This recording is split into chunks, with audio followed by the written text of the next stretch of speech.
Welcome my ম্যাথট্রিক channel.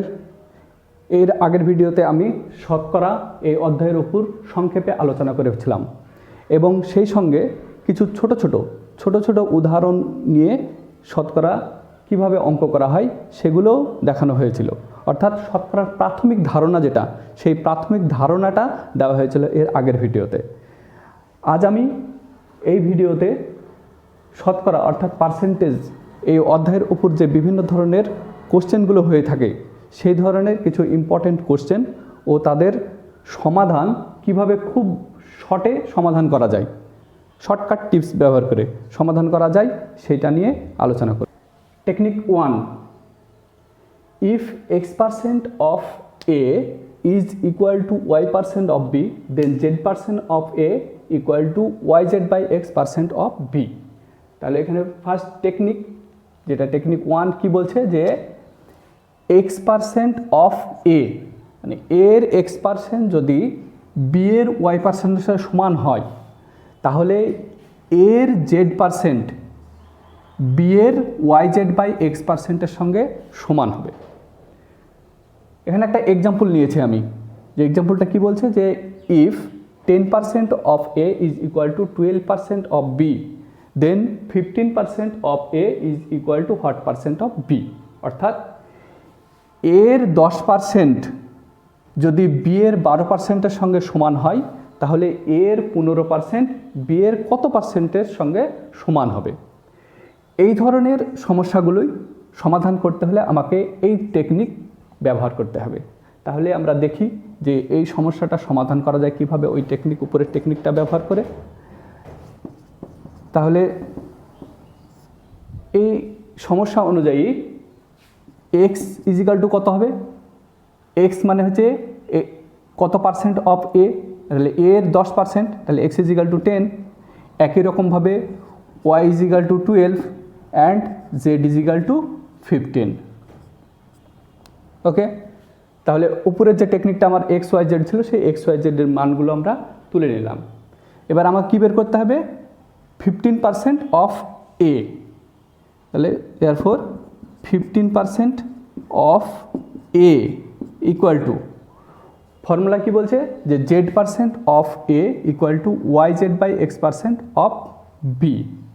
তাহলে ওয়াইয়ের মান কত 12, জেডের মান কত 15, তাহলে ওয়াই জেড মানে 12 ইন্টু 15 বাই এক্স, এক্স মানে কত, এক্স মানে 10, এত percent of b equal to কত হবে 5 দিয়ে কাটাকাটি করলে 3 2 6 18% অফ বি।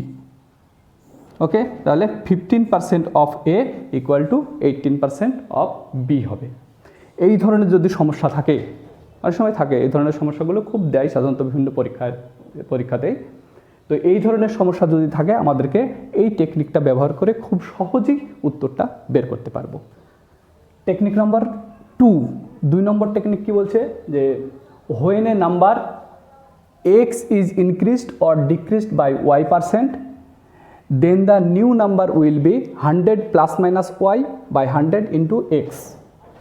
অর্থাৎ এখানে কি বলতে চাইছে যে একটা সংখ্যা x যদি y% বাড়ে বা কমে সেক্ষেত্রে নতুন যে নাম্বারটা হবে সেটা কত হবে 100 plus minus y by 100 into x.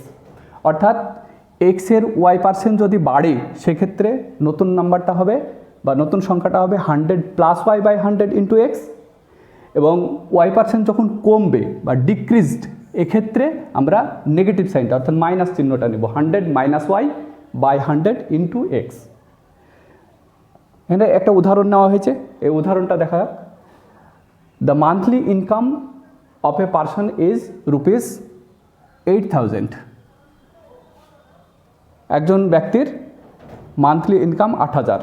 If his income increased by 20%, যদি তার মান্থলি ইনকামটা 20% বাড়ে, ইনক্রিজড, সেক্ষেত্রে তার নতুন মান্থলি ইনকাম, নিউ ইনকাম কত হবে।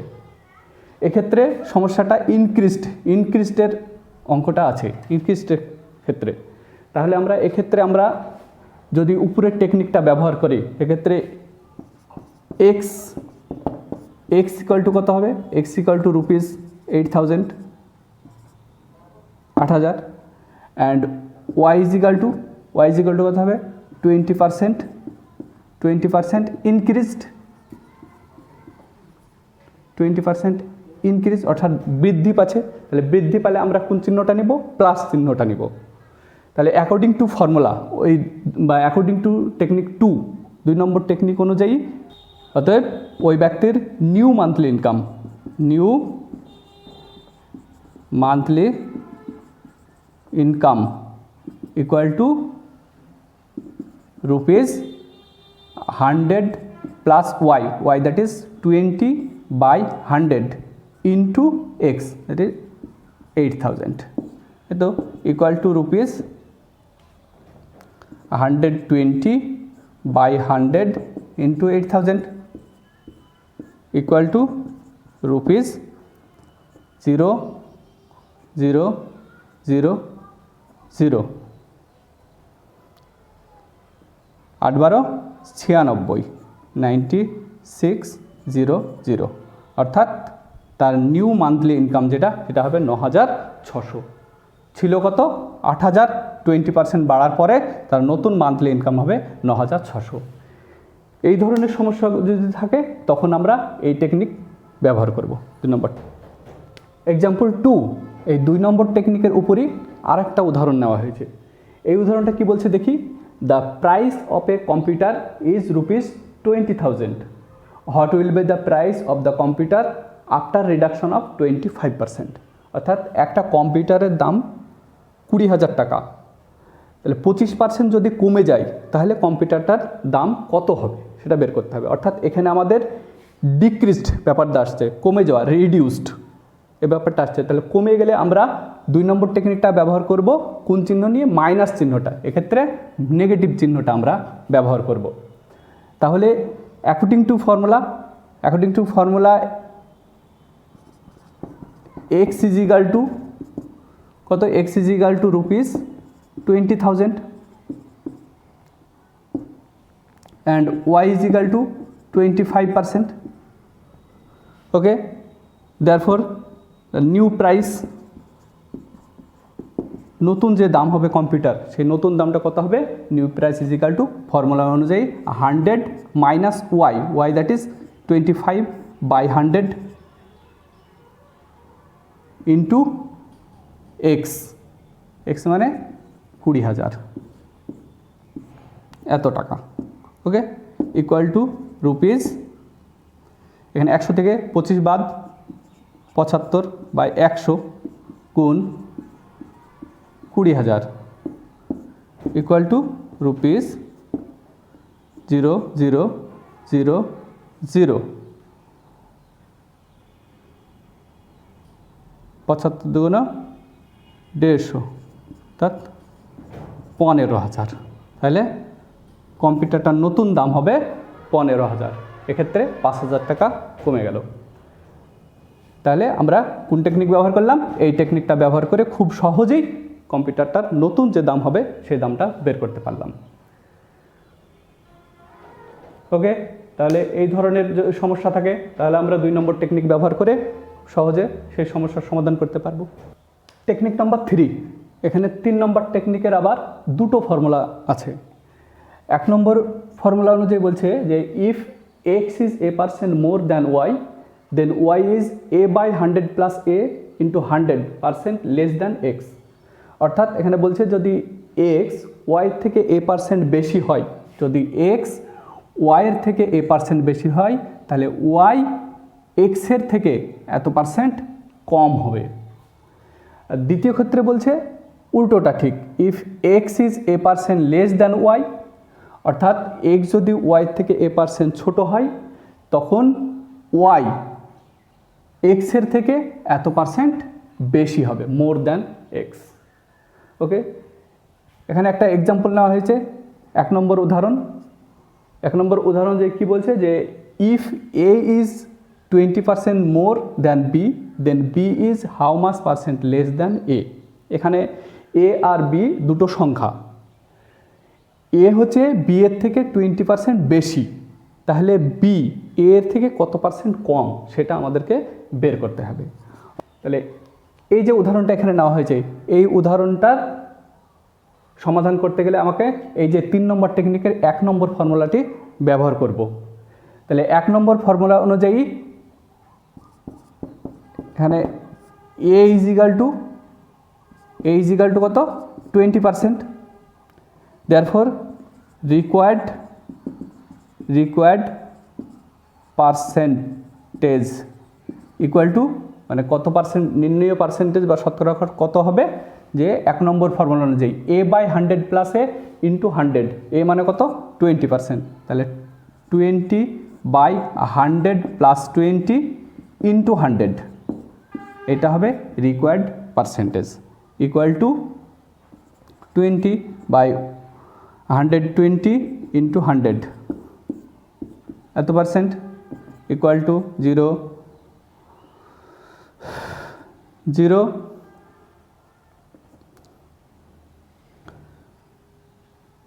6 5 3 10 অর্থাৎ 50/3% ইকুয়াল টু 48.2/3%, এটা হবে রিকোয়ার্ড পার্সেন্টেজ। কোন ফর্মুলা আমরা ব্যবহার করলাম? 3 নম্বর টেকনিকের 1 নম্বর ফর্মুলাটা ব্যবহার করলাম। এক্সাম্পল 2 নম্বর উদাহরণ। 2 নম্বর উদাহরণ কি বলছে? If income of a is 20% less than that of b, then income of b how much percent more than that of a. অর্থাৎ এর ইনকাম যদি বি এর ইনকামের থেকে 20% কম হয়, তাহলে বি এর ইনকাম এ এর ইনকামের থেকে কত পার্সেন্ট বেশি। অর্থাৎ এখানে আমরা এই 2 নম্বর ফর্মুলাটা ব্যবহার করব। এই ধরনের সমস্যাগুলো সমাধান করতে ক্ষেত্রে আমাদেরকে এই টেকনিকটা ব্যবহার করতে হবে। তাহলে এক্ষেত্রে আমার এ ইজ ইকাল টু কত? এ ইজ ইকাল টু 20%, আর এই ফর্মুলাটা যদি আমরা ব্যবহার করি তাহলে therefore required percentage equal to কত হবে? এ বাই 100 মাইনাস এ ইন্টু 100, এ অর্থাৎ 20/100 মাইনাস 20 ইন্টু 100 এত পার্সেন্ট, এইটাই হবে আমাদের রিকোয়ার্ড পার্সেন্ট, অর্থাৎ 20/80 ইন্টু 100% ইকুয়াল টু তবে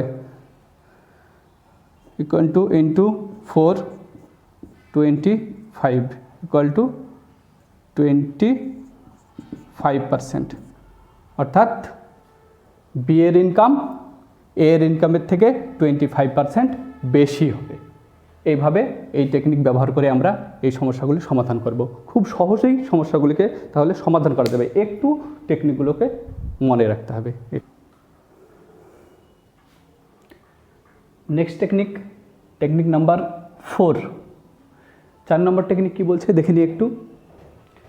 if the value of a number is first increased by a percent and later decreased by a percent, then the net effect is always a decrease which is equal to a percent of a, that is a square by 100%.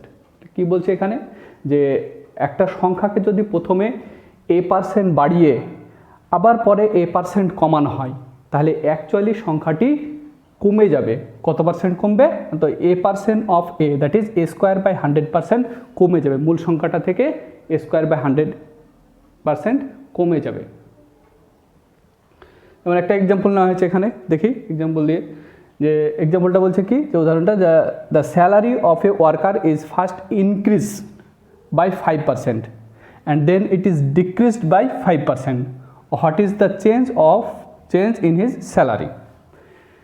তাহলে একজন ওয়ার্কারের salary ফার্স্টে a%, মানে প্রথমে a% বাড়িয়ে দেওয়া হচ্ছে, তারপরে আবার a% কমিয়ে দেওয়া হলো। তাহলে what is the change in his salary? তার স্যালারিতে কি পরিবর্তন হবে? অ্যাকচুয়ালি কি পরিবর্তন হবে? ফার্স্টে a% বাড়িয়ে দিয়ে a% কমানো হচ্ছে, তার মানে কি, এই যে আমাদের টেকনিক নাম্বার 4 অনুযায়ী তার স্যালারি কমে যাবে। এবার কত পার্সেন্ট কমবে সেটা আমাদের এই টেকনিক ব্যবহার করে আমরা এই সমস্যাটা সমাধান করতে পারবো। তাহলে এটা সমাধান করে দেখি কত পার্সেন্ট কমছে। এই ফর্মুলা অনুযায়ী এ ইজ ইকাল টু কত 5%, স্যালারিটা অবশ্যই তার কমে যাবে, ডিক্রিজ করবে, দেয়ারফর ডিক্রিজড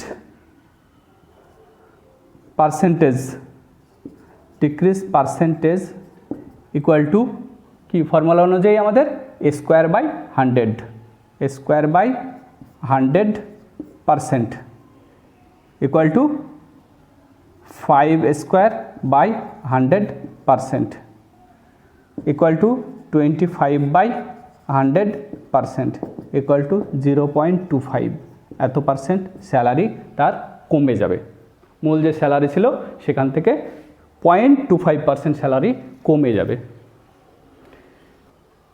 এই ভিডিওর মধ্যে একটা কথা আপনাদেরকে বলে রাখি যে আমার এই ভিডিওগুলো যদি আপনাদের সামান্য কাজে লেগে থাকে তাহলে আমার এই চ্যানেলটিকে অবশ্যই সাবস্ক্রাইব করে দেবেন। টেকনিক নাম্বার 5 অর্থাৎ 5 নম্বর টেকনিক। 5 নম্বর টেকনিকটা কি বলছে একটু দেখে নিই আমরা আগে।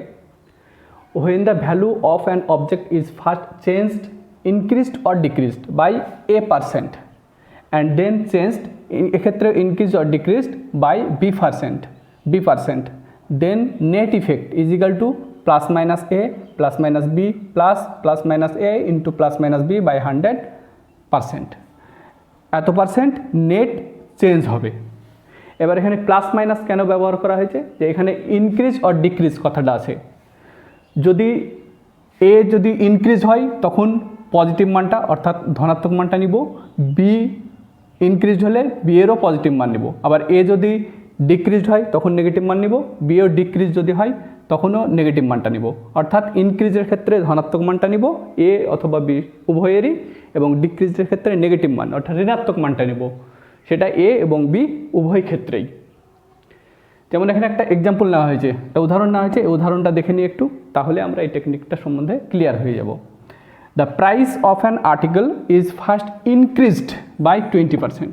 প্রথমে একটা দ্রব্যের মূল্য প্রথমে 20% বাড়ানো হলো, and later on the price were decreased by 25%, এবং তারপরে আবার 25% কমিয়ে দেওয়া হলো due to reduction of sales, অর্থাৎ বিক্রি কমে যাওয়ার জন্য পরে আবার 25% দাম কমিয়ে দেওয়া হলো।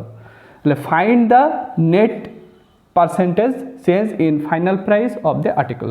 তাহলে ফাইনালি তার কত পার্সেন্ট ইনক্রিজ বা ডিক্রিজ হচ্ছে ওই দ্রব্যটার মূল্য, সেটা আমাদেরকে বের করতে হবে। তাহলে আবার বলে দিই যে কী বলছে, যে কোনো দ্রব্যের মূল্য প্রথমে 20% বাড়িয়ে দেওয়া হলো এবং বিক্রি কমে যাওয়ার পরে আবার 20% কমিয়ে দেওয়া হলো। তাহলে অ্যাকচুয়ালি তাহলে কত পার্সেন্ট চেঞ্জ হলো, সেটা ইনক্রিজ হলো না ডিক্রিজ হলো, সেটা আমাদেরকে বের করতে হবে। এখানে আমরা এই টেকনিক নাম্বার 5 যেটা টেকনিক, সেই টেকনিকটা আমরা ব্যবহার করব এই সমস্যার সমাধানের ক্ষেত্রে।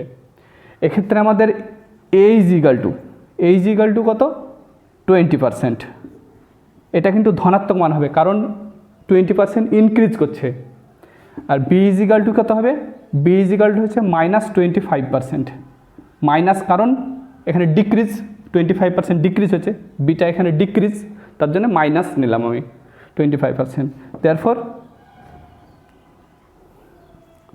রিকোয়ার্ড চেঞ্জ ইকুয়াল টু, এই ফর্মুলা অনুযায়ী কী হবে, এ মানে 20 -25, বি মানে -25 প্লাস 20 ইন্টু -25 বাই 100, এত পার্সেন্ট চেঞ্জ হবে। তাহলে এটা আমরা ক্যালকুলেশন করলে কী পাবো, 20 - 25 দ্যাট ইজ -5, এখানে হচ্ছে 20 মাইনাস এখানে 5 to 5 দ্যাট ইজ -5, এত পার্সেন্ট ইকুয়াল টু কত -10%। তাহলে মাইনাস রিকোয়ার্ড ফাইনাল চেঞ্জটা কী পেলাম, -10%, দ্যাট ইজ লাস্টে তার 10% ডিক্রিজ করে যাবে, যে ফাইনাল প্রাইসটা সেটা ডিক্রিজ হবে কারণ এখানে নেগেটিভ চিহ্ন আসার জন্য। তাহলে ফাইনালি তার কী হবে, দ্রব্যটার প্রাইস ডিক্রিজড বাই 10% কমে যাবে দাম। টেকনিক নাম্বার 6, 6 নম্বর টেকনিক। 6 নম্বর টেকনিক কি বলছে আগে দেখে নিই। If the price of a commodity increases or decreases by a%, then the decrease or increase in consumption so as not to increase or decrease the expenditure is equal to a by 100 plus minus a into 100%।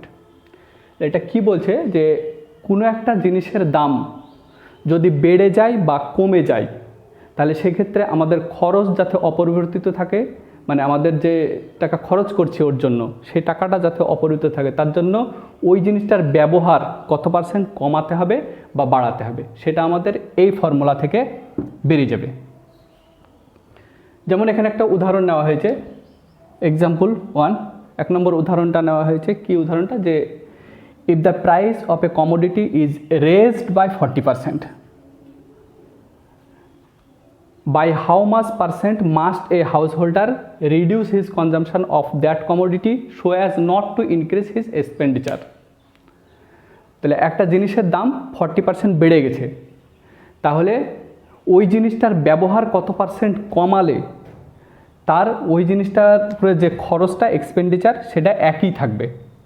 তাহলে ব্যবহারটা কমাতে হবে, দামটা বেড়ে গেছে মানে ব্যবহারটা কমাতে হবে। এবার কত পার্সেন্ট ব্যবহারটা কমাতে হবে, এখানে রেজড অর্থাৎ ইনক্রিজড বাই 40%।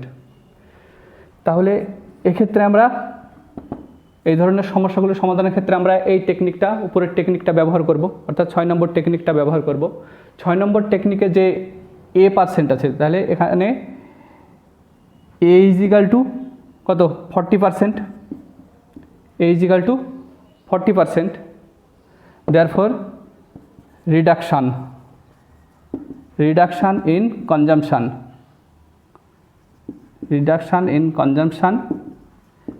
equal to, তবে এই ফর্মুলা অনুযায়ী a by 100 plus a into 100%। ফর্মুলাটা লিখলাম, তাহলে a এর মানটা বসাই, a এর মানটা যদি আমরা বসাই a is equal to 40%, তাহলে 40 by 100 plus 40 into 100 এত percent is equal two 40 by 140 into 100% equal two 4 2 7, তাহলে 200 by 7% ইকুয়াল টু 228 4 by 7 এত পার্সেন্ট কমাতে হবে ব্যবহার, কনজামশন। তাহলে ওই জিনিসটার ব্যবহারটা আমাকে 28.4/7% কমালে ওই জিনিসটার উপরে যে খরচটা হতো আমাদের সেই খরচটা একই থাকবে ওই ব্যক্তির। 2 নম্বর এক্সাম্পল।